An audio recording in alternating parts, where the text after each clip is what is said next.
Or alternatively, how do we just get a bulldozer and clear a path in front of the mining industry and say, how can we facilitate your expansion, because we hear that you're a good exporter and we hear that you create a lot of jobs. The facts tell us otherwise, and if we keep doing that, then rather than us riding on the miners' back, I fear they might break ours. Thank you very much.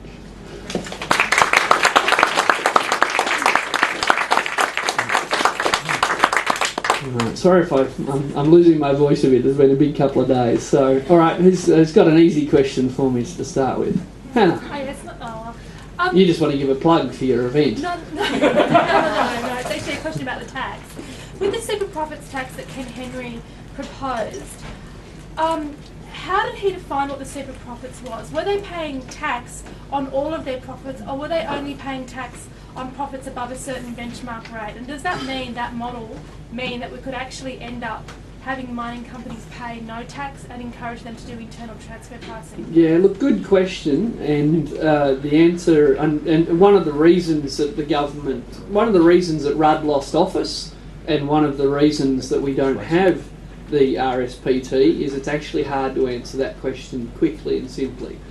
But in a nutshell, Ken Henry proposed a kind of tax that most people had never heard of before. It was called a Brown tax, named after, you guessed it, Mr. Brown, not Bob. And the Brown tax effectively worked as, and the mining industry exploited this. Effectively, the Brown tax worked as though the Australian government bought 40% of every mining operation, and in turn took 40% of every bit of profit that came out of those operations, and would pay for 40% of any losses of any operations. And that's in effect the way the tax worked. It wasn't an appropriation of property in the constitutional sense, but in an operational sense, they were taking a stake of the upside and the downside in every enterprise. Whereas usually a mining sort of a super profits tax says, look, 12% is a fair return, and anything over 12% we'll take a slice of. The Brown tax actually works quite differently from that. It takes a slice of your first dollar, and it also will hand out money for any losses you make. But one of the problems with it was, and there were some small problems, but because of the Rudd-esque way that it was announced, there was no room for negotiation. Rudd came out and said, here's how it's going to be, because I need to show that I'm strong because I just backed down on climate change, so this is how it's going to be, and there's not going to be any tinkering. And there were some problems with it. And one of the problems with it was that the government, which said that it would pick up the tab for 40% of your losses, for reasons that I don't understand, the government said, well, but I'm not going to post you a cheque. So if you lose $1 million, I'm not going to post you a cheque for 400 million.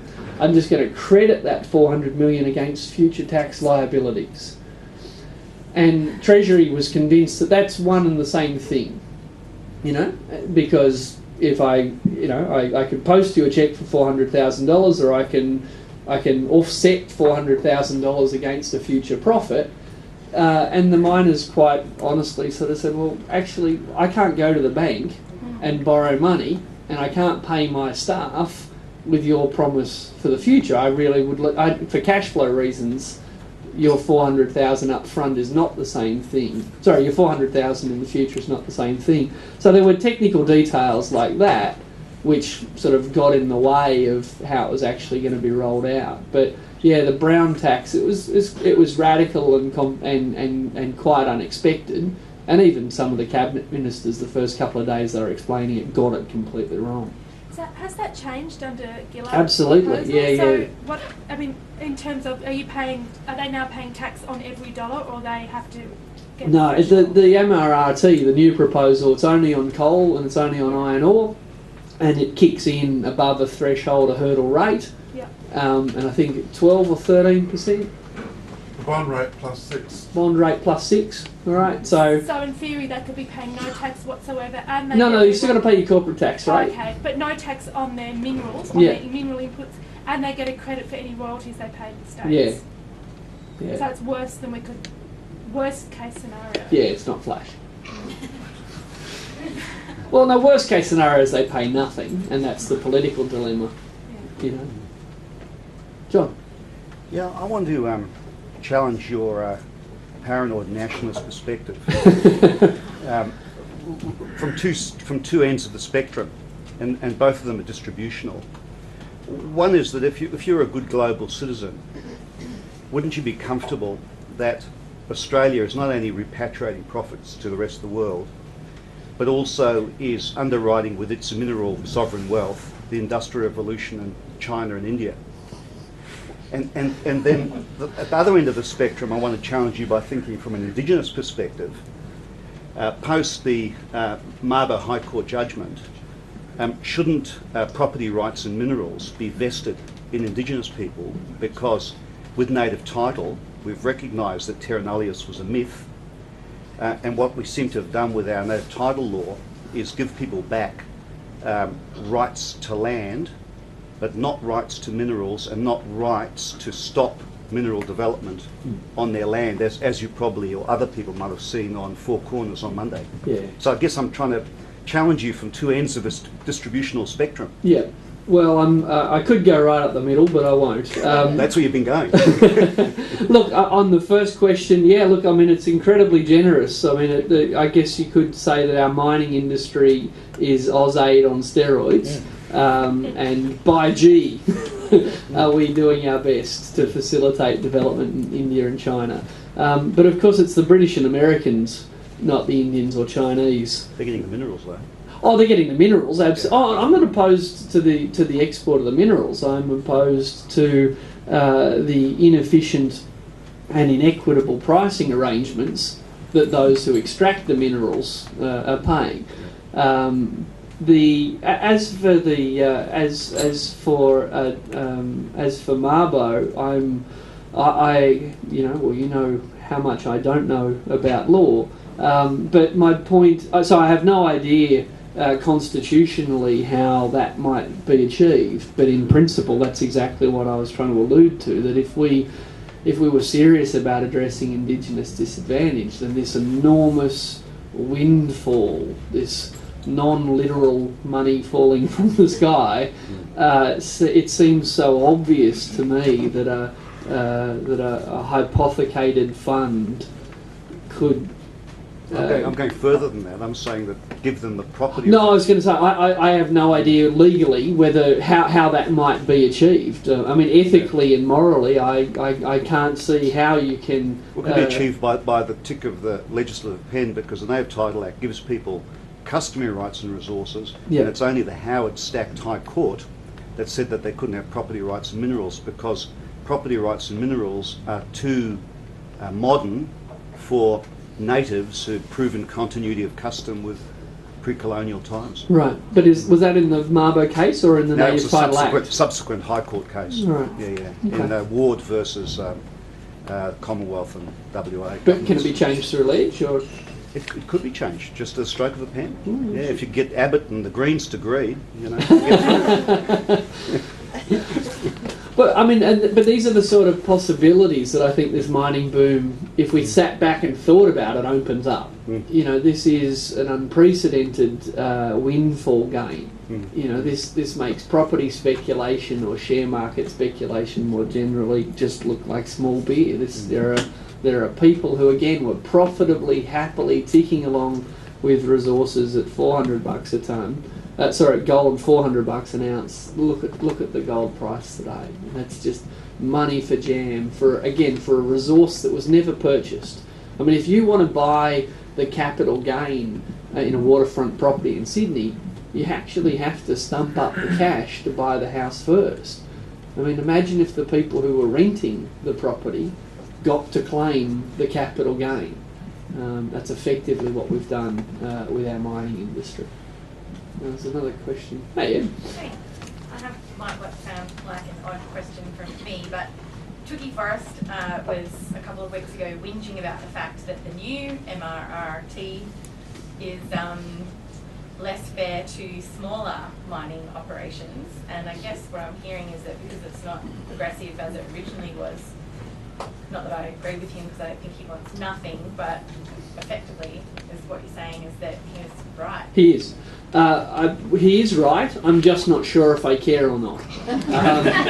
No, for an important reason. He joined in the campaign that killed off the scheme that was good for him. Okay, the RSPT was better for small miners. It was better for new miners. And it was hardest on older, bigger miners that have access to the cheapest, most profitable deposits. Okay, so the RSPT was actually quite an equitable and efficient instrument for extracting large amounts of tax from big, profitable mines and doing virtually nothing to discourage the development of new exploration and new mines. It was very, very complex but very, very well-designed policy.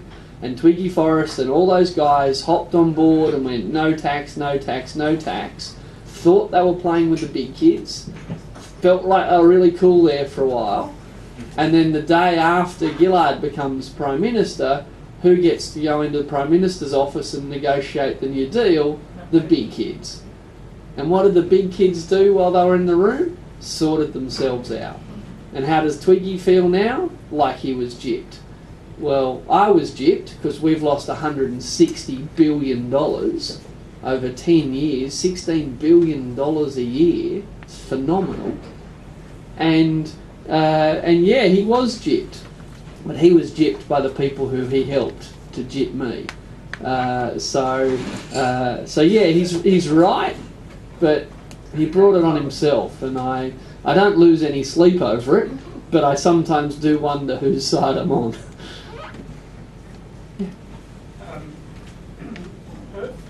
This might be a Dorothy Dixon.